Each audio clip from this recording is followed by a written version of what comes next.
بسم اللہ الرحمن الرحیم ناظرین، پروگرام کرنٹ افیئر کے ساتھ آپ کا میزبان سید آصف علی حمدانی حاضر خدمت ہے۔ ناظرین، آج وفاقی دارالحکومت اسلام آباد کے اندر اس وقت مذاکرات جو ہے وہ جاری ہیں، اور یہ ایک تاریخی لمحہ ہے۔ 1979 کے بعد یہ اتنی ہائی آفیشل لیول کی یہ آج پہلی بیٹھک ہو رہی ہے، اور اس کا کریڈٹ بلا شبہ جو ہمارے آرمی چیف ہیں field marshal general Asim Munir اور وزیر اعظم جو ہیں وہ شہباز شریف، ان کو جاتا ہے۔ انہوں نے ایک خطے کے اندر جو جنگ کی تباہ کاریاں تھیں اس کو فوری طور پہ روکنے کے لیے جو ہے انہوں نے بہت بڑی یہ ایک بیٹھک سجائی۔ آج پہلا سیشن ہو چکا ہے بیٹھک کا، جس کے اندر کافی خوشگوار ماحول میں براہ راست جو امریکہ کے نائب صدر ہیں جے ڈی وینس وہ قیادت کر رہے ہیں، جبکہ جو ایران کے سپیکر ہیں باقر کولیباف وہ اپنے وفد کی قیادت کر رہے ہیں، اور وزیر اعظم بھی موجود ہیں اور آرمی چیف بھی موجود ہیں پاکستان، یعنی کہ اس میں ثالث کے طور پہ موجود ہے۔ اور جو خبریں آ رہی ہیں وہ اچھی خبریں ہیں کہ جو پاکستان نے ایفرٹس کی ہے امن کے لیے، اس کے جو ہے وہ مثبت اثرات ابھی تک جو ہے وہ نظر آ رہے ہیں۔ 2 گھنٹے کی یہ طویل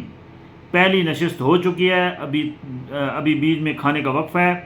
اور 2 گھنٹے کی جو گفت و شنید ہے اس میں بہت سارے جو اس وقت صورتحال ہے مشرق وسطیٰ کی اس کے اوپر بات چیت ہوئی ہے، اور یہ ایران نے اب 4 پوائنٹس کے اوپر جو ہے وہ اس کو ہاٹ لائن کے طور پہ کہا ہے کہ اس کے اوپر جو ہے وہ بات کمپلیٹ کی جائے، تاکہ ان مذاکرات کا کوئی نتیجہ جو ہے وہ واضح طور پہ سامنے آ سکے۔ اس میں پہلا مطالبہ یہ ہے کہ جو ہرمز آبنائے ہے اس کے اندر جو ہے وہ کنٹرول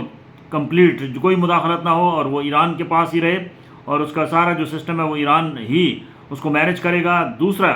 جو جنگ سے تباہ کاریاں ہوئی ہیں اس کا تاوان جو ہے وہ امریکہ دے، اور تیسرا یہ ہے کہ لبنان کے اندر جو اس وقت انسانیت سوز جو ہے وہ مظالم ڈھائے جا رہے ہیں، خون ریزی کی جا رہی ہے، اس کو فوری طور پہ روکا جائے۔ اور چوتھا مطالبہ جو ہے وہ یہ ہے کہ جو ایران کے اوپر پابندیاں تھیں، سینکشنز تھیں، جو ان کے اساس سے منجمد تھے، ان کو فوری طور پہ بحال کیا جائے۔ ابھی کیونکہ وزیر اعظم جو ہیں وہ میاں شہباز شریف صاحب انہوں نے عشائیہ دی ہے تمام معزز مہمانوں کا، اور ایک خوشگوار ماحول جو ہے وہ ابھی تک دیکھنے کو آیا ہے۔ جو کھینچا تانی سمجھا جا رہا تھا کہ دونوں فریقین کے درمیان ہوگی، وہ نہیں آئی، اور پاکستان نے جو مہمان نوازی کی ہے وہ بھی ایک مثال ہے۔ دنیا کے بہت سارے ممالک سے صحافیوں کی، بین الاقوامی صحافیوں کی بہت بڑی تعداد جو ہے اس وقت کنونشن سینٹر، وہاں پہ ایک باقاعدہ طور پہ فیسیلیٹیٹ سینٹر بنایا گیا تھا، اور یہ بہت اچھا کیا ہے، کیونکہ صحافیوں کو بہت پرابلم ہوتی ہیں ریڈ زون کے اندر یا جہاں پہ مذاکرات ہو رہے ہیں اس جگہ پہ اتنی بڑی تعداد میں صحافیوں کو اکوموڈیٹ کرنا بھی مشکل تھا۔ تو ایک بڑا زبردست قسم کا سسٹم مینیج کیا گیا، اور 48 گھنٹے کے اندر وزارت اطلاعات و نشریات نے نہ صرف کنونشن سینٹر کے اندر بہترین اعلیٰ کوالٹی کے انتظامات کیے ہیں، بلکہ تمام جتنے بھی صحافی آ رہے ہیں ان کو فیسیلیٹیٹ کیا جا رہا ہے۔ ہمارے نیشنل جو ہیں صحافی پاکستان کے وہ بھی بڑی تعداد میں موجود ہیں، ریجنل جو صحافی ہیں وہ بھی بڑی تعداد میں موجود ہیں، اور بہت سارے ممالک سے، سعودی عرب، ایران، کویت، قطر، مختلف اور ممالک سے کوئی 60 کے قریب جو ہے وہ باہر سے صحافی یہاں پاکستان اس وقت موجود ہیں، اور سیکیورٹی انتہائی سخت ہے۔ ریڈ زون کو مکمل طور پہ سیل کیا ہوا ہے، اور جو وہاں سے کوئی بھی ایسی خبر جو ہے وہ سختی سے کہا گیا ہے کہ نہ چلائی جائے جس کی باضابطہ طور پہ آفیشلی جو ہے وہ اناؤنسمنٹ نہ ہو۔ تو ابھی دوسرا مرحلہ تھوڑی دیر میں شروع ہونے والا ہے، اور رات گئے پھر ایک آخری مرحلہ ہوگا، اور پھر ایک اسلام آباد ڈکلریشن جاری کیا جائے گا اگر دونوں فریقین متفق ہو گئے۔ دوسری جانب آج ایک اور جو ڈیولپمنٹ ہے وہ یہ ہے کہ جو پل وہاں تباہ کیے گئے تھے ایران کے اندر، وہ ایک تلسماتی طریقے سے وہ بڑا پل جو تھا اڑایا گیا تھا، وہ مختلف بڑا نقصان وہاں پہ ہوا ہے، اور وہاں اس کو جو ہے وہ ٹھیک ایک سمجھ لو کہ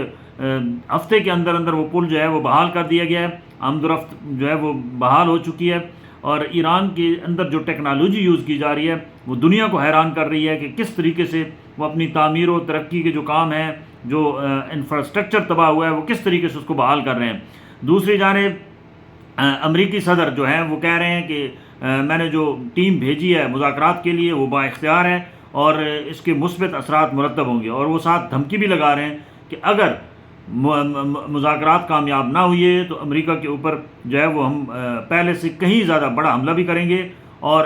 جو ہے وہ امریکہ کو ہم کسی صورت بھی جو ہے وہ ابنائے ہرمز کے اندر جو ہے وہ مداخلت نہیں کرنے دیں گے۔ تو اس وقت جو 4 لائنز ہیں اس کے اوپر ابھی اگلے سیشن کے اندر جو ہے وہ فیصلہ ہونا ہے کہ کیا متفق ہے امریکہ یا نہیں ہے۔ دوسری جانب امریکہ نے بھی، کیونکہ 10 نکات تھے ایران کے اور 14 نکات تھے جو ہے وہ امریکہ کے، تو دونوں کے اوپر جو ہے وہ بحث مباحثہ ہو رہا ہے۔ بہت سارے جو ہے وہ نکات کے اوپر اتفاق رائے دونوں فریقین کا پایا جا رہا ہے۔ جو اہم نکات ہیں اس کے اوپر ابھی بحث ایک سیشن اور ہوگا، اور پھر اس کے بعد اسلام آباد ڈکلیریشن کی طرف جایا جائے گا۔ آج پوری دنیا کے اندر جو ہے وہ اسلام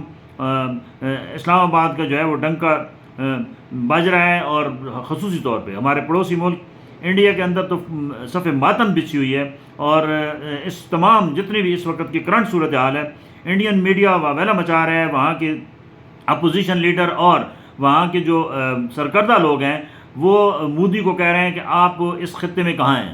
آپ کو کہیں پہ بھی وجود نظر نہیں آ رہا ہے، اور یہ بہت بڑی پاکستان کی سفارتکاری ہے، اور پاکستان کو سمجھ لو کہ بین الاقوامی سطح پہ جو ہمارا امیج ختم ہو چکا تھا وہ ایک مرتبہ پھر وہ امیج جو ہے وہ بحال ہو چکا ہے، اور اس وقت پوری دنیا کی نظریں پاکستان کے وفاقی دارالحکومت اسلام آباد پہ ہیں کہ یہاں سے جو امن کا ایک مشن شروع ہوا تھا، کیا پاکستان کامیاب ہو جائے گا؟ جس نیک نیتی کے ساتھ جو ہے یہ تمام امن معاہدے کے لیے ابھی تک جو بھی جدوجہد کی گئی ہے پاکستان کی طرف سے، وزیر اعظم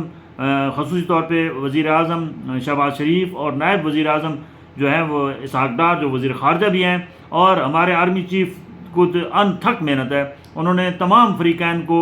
جس زبردست طریقے سے ان کا استقبال کیا، اور ان کو جس طریقے سے فل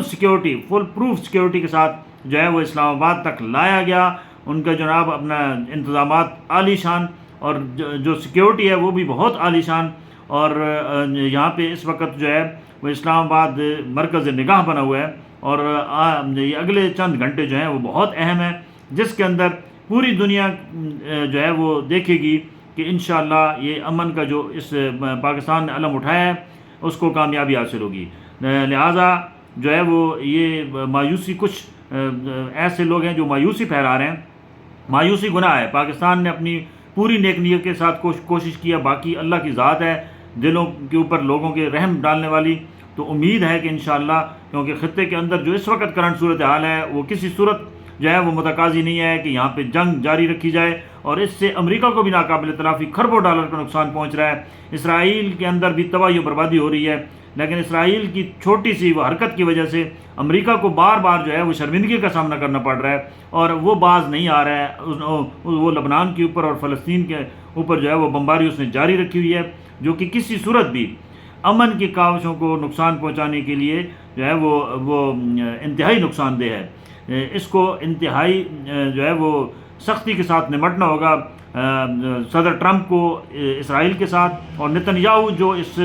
سمجھ لو کہ پورے سیناریو کے اندر انسانی جانوں کا کھیل کھیل رہا ہے، اس کو سختی سے روکنا ہوگا۔ بصورت دیگر اس امن معاہدے کے جو ہے وہ نکات پہ اگر اتفاق ہو بھی جاتا ہے تو عمل درآمد جو ہے وہ ایک بڑا مسئلہ آئے گا، تو اسرائیل کو لازمی آن بورڈ لینا ہوگا، اور اس امن معاہدے کی پاسداری کے لیے بھی امریکہ کو پوری گارنٹی دینی ہوگی کہ وہ اسرائیل کو جو ہے وہ